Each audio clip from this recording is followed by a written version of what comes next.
Hello guys, it's Sunday morning at i-vlog natin itong snow. So Sunday po ito, Sunday morning ko nakuha ang video ito. So ito po yung dito ako sa park.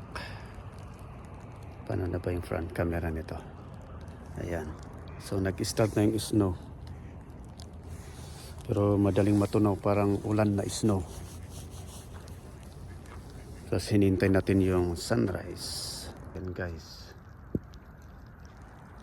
hinintay ko yung sunrise, tapos pinapanood ko itong mga wild ducks dito habang nag-i-snow. Yan, tingnan nyo guys itong paligid, ganyan po, may mga natirang snow pa kahapon at siguro dadami pa to, kakapal pa mamaya. Pero yung snow yan, parang ang bilis matunaw. Oh. Hindi snow, parang ice talaga na maliliit. Ganyan. Hindi yung snow na pag lumapag matagal bago matunaw. Pero ito, paglapag, yan, natutunaw agad. Parang ulan.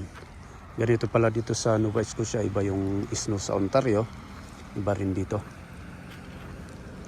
Ganyan guys. So, ayan, lakad-lakad muna ako rito.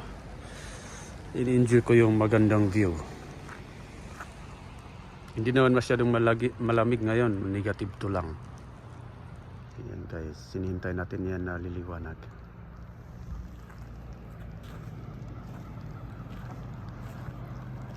Ayan.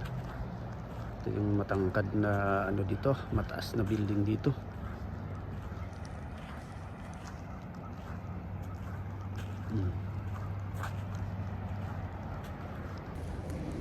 Hello.